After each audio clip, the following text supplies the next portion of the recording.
Have you ever thought that if you could just control everything, you'd finally find peace? But what if the very act of controlling is what's causing your suffering? The Buddha once said, "You only lose what you cling to." And yet, when life feels uncertain, we cling harder. We panic, we plan, we obsess, hoping that if we just do enough, if we just feel enough, prepare enough, we can somehow prevent ourselves from breaking. But life doesn't work that way. So, I want to ask you, how much of your stress, fear, and overthinking comes from trying to control things that are beyond your power? In this video, we're not just talking about letting go, we're diving deep into how this simple act can build mental strength. You'll discover the mindset shift that transformed warriors, monks, and philosophers into unshakable minds. The truth is, real life is chaotic, unpredictable, and sometimes indifferent. But once you grasp this one powerful rule, everything becomes easier. And here it is. Life is about letting go. Simple, right? But it's not about giving up. It's about freeing yourself from the grip of things you can't control. Stick with me, and I'll show you how. 1. Let go or be dragged. Have you ever noticed how much of your suffering comes from trying to control the uncontrollable? It's a simple truth, but one that can be difficult to accept. You must let go or be dragged. We spend so much energy trying to shape life into what we think it should be. We cling to our desires, our expectations, our version of success, and in doing so, we suffer. Imagine holding a burning coal in your hand, gripping it tightly, thinking that by holding it, you're protecting yourself from the pain. But the more you hold onto it, the more it burns. This is a powerful metaphor for what we do with our emotions and thoughts. We cling to anger, regret, fear, and frustration, hoping that by holding on to them, we will somehow control the situation or find clarity. In reality, all we're doing is creating more suffering for ourselves. Buddhist philosophy doesn't ask us to suppress or ignore our feelings. It simply asks us to stop attaching to them. There's a vast difference between feeling something deeply and holding on to it as though it defines you. The Buddha's teaching that you only lose what you cling to is profound and powerful. When we cling to pain or negative emotions, we become slaves to them. We allow them to dictate our behavior, our relationships, and even our happiness. It's not easy to let go, especially when everything in our world tells us to fight, to resist, to plan, and predict every outcome. We are constantly bombarded with the idea that success and happiness come from control. But the paradox is this: by resisting reality, we make ourselves prisoners of it. When we resist what is happening, we are fighting against the flow of life, and in that resistance, we only cause ourselves more pain. But when we accept reality as it is, without resistance, when we allow ourselves to let go, we become free. In my own life, I've seen how clinging to past mistakes and worrying about an uncertain future kept me stuck in a cycle of anxiety and frustration. Letting go didn't mean giving up or losing my drive. It meant releasing the need to control every aspect of my life, accepting that things don't always go as planned, and allowing life to unfold as it will. The moment I made that shift, I felt an incredible sense of peace. This principle of letting go isn't just about releasing the big things, it's about noticing what we hold on to in everyday life. Have you ever held on to a thought or memory, hoping it would change if you thought about it enough? Maybe it's a past conversation you keep replaying in your head, or a dream that hasn't come true yet. What if the very act of resisting those thoughts is what's keeping you stuck? What if, instead of constantly replaying the past or worrying about the future, you could simply let go and live in the present moment? Buddhism teaches us to stop resisting the natural flow of life and to start accepting it. This doesn't mean that you stop caring or that you resign yourself to things just happening to you. It means that you stop fighting against the things you can't control. Life will always have its ups and downs, its challenges and uncertainties. But the more you try to control it, the more you'll be dragged through suffering. The more you let go, the lighter life feels. By letting go, you create space. Space to breathe, to think clearly, and to experience life more fully. It's like holding a tightly clenched fist. When you open it, you free yourself from the tension. Letting go is about releasing that tension, emotionally, mentally, and physically. When you stop resisting, you allow life to flow, and that's where peace lives. 2. Observe without absorbing. In life, storms don't ask for permission to come. They arrive, wild and uninvited, often throwing us off balance, challenging our peace of mind. Yet the sky, vast and eternal, never resists the storm. It simply holds everything without clinging to anything. This concept of observing without absorbing is a powerful practice that can transform how you experience life's challenges. We live in a world where everything demands our reaction. People, situations, news, each one pulling at our attention, our emotions, and our energy. But here's the crucial distinction. Just because something demands your attention, it doesn't mean you need to give it your energy. It's about creating the space to observe without absorbing. The world will always present chaos and unpredictability. Thoughts, emotions, and challenges will come and go like waves crashing on the shore. But how you respond to those waves, whether you let them overwhelm you or simply observe them, is what truly defines your peace. I've learned that I don't need to react to every wave. Instead, I can observe them, knowing they will pass, and in that observation, I find stillness. I once used to believe that I had to react to everything around me, every comment, every situation, every challenge. I would dive into conflict, sometimes creating drama, simply because I thought I had to fix everything or stand my ground. But the more I did that, the more drained I felt. I was letting the world dictate my emotional state, and as a result, I was constantly tossed around by the waves of life. Buddhism teaches us that peace comes from within, not from the world around us. The more we absorb external energies, whether it's anger, fear, or negativity, the more we lose touch with our inner peace. But when you stop absorbing everything and start observing, you gain a sense of detachment. You can feel your emotions without being controlled by them. This doesn't mean you become numb to the world or stop caring about what's happening. Far from it.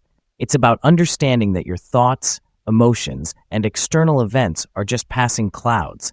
They don't define you.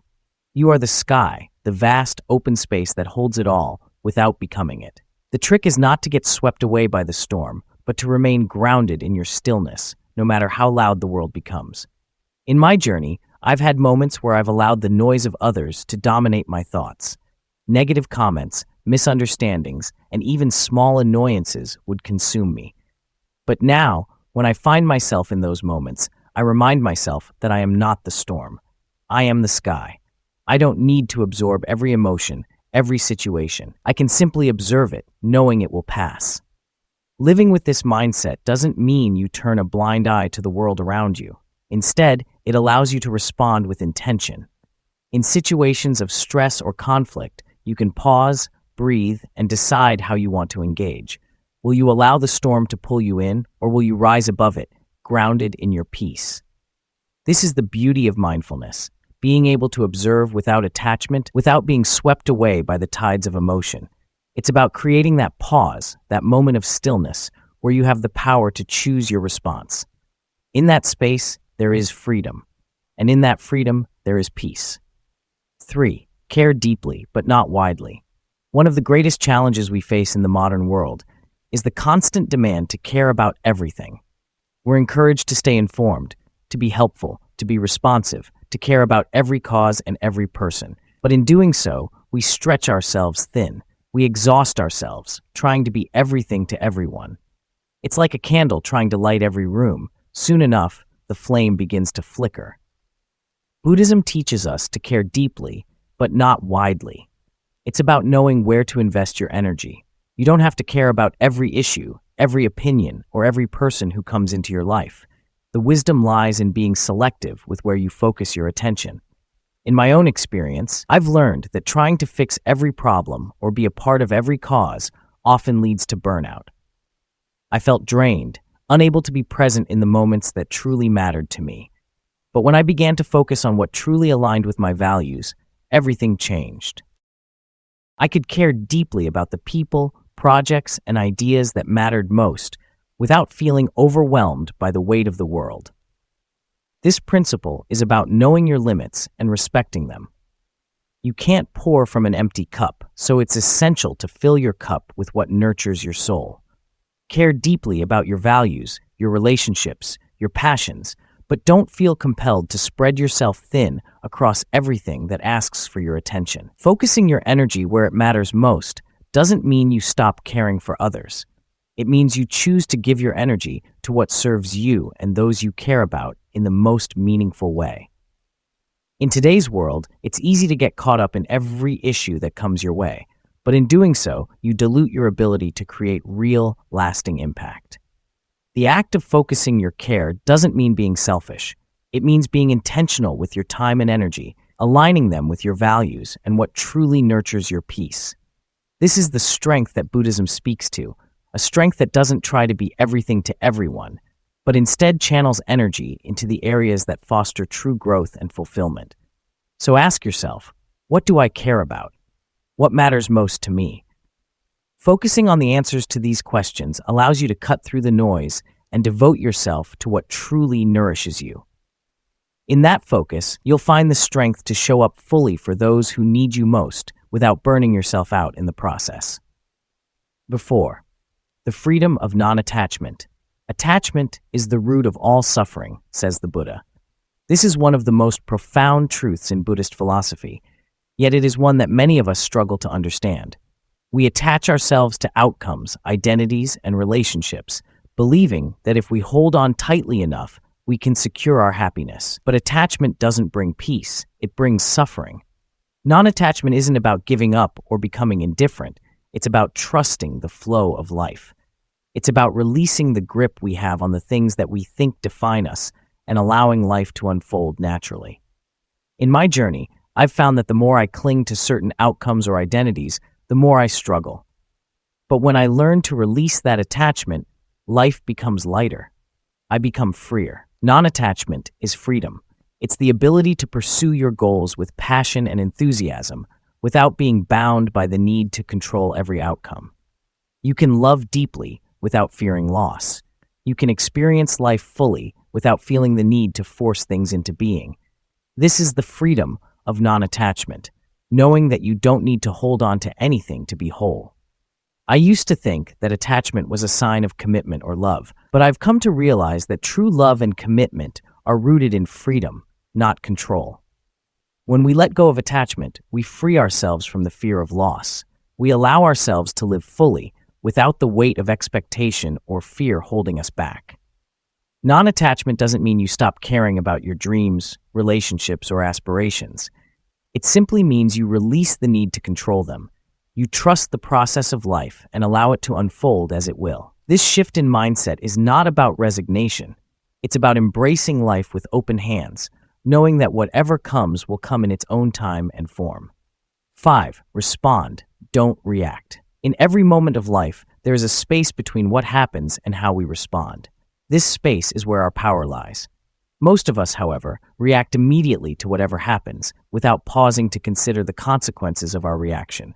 Our emotions take over, and we say or do things we later regret. Buddhism teaches us to respond, not react. The difference may seem subtle, but it's profound. A reaction is instinctual, emotional, and often unconscious. It is driven by impulse, fear, or ego. A response, on the other hand, is thoughtful, intentional, and rooted in presence. I've learned that in moments of stress, conflict, or emotional upheaval, the best thing I can do is pause. Take a breath, step back. In that pause, I create space for clarity to emerge. Instead of reacting impulsively, I can respond from a place of calm and intention. This shift from reaction to response is the foundation of mindfulness. It allows you to regain control over your emotional state and make decisions from a place of inner peace. The more you practice this, the more powerful and unshakable you become. Life will continue to test you, but by responding with intention, you can navigate challenges with grace. In a world that demands our constant attention, we must learn to care deeply, but not widely. It's easy to feel drained when we try to care about everything, but by focusing our energy on what truly matters, our values, our relationships, and our passions, we create space for meaningful connection and growth. Caring wisely, not widely, is an act of strength and clarity. Non-attachment frees us from the burden of expectations and outcomes. It allows us to pursue goals, love, and live fully without being tied to rigid results. Non-attachment is not indifference. It's the freedom to embrace life as it is, knowing that we don't need to control it. Letting go of attachment gives us the freedom to live more fully and peacefully. Finally, we are reminded to respond, not react. In every situation, there's a moment of choice, a space between what happens and how we respond. By pausing, breathing, and responding with intention, we regain our power. We stop being controlled by our emotions and start leading our own lives with clarity and purpose. As you reflect on these insights, consider what you're holding on to that no longer serves you. Letting go isn't about surrendering, it's about finding peace in life's uncertainties. The storms of life will come, but we don't have to be swept away by them. Instead, we can choose to remain grounded, centered, and at peace. True freedom begins the moment we let go of the need to control and instead flow with life. Let go and let life's natural rhythm carry you toward the peace you've been seeking.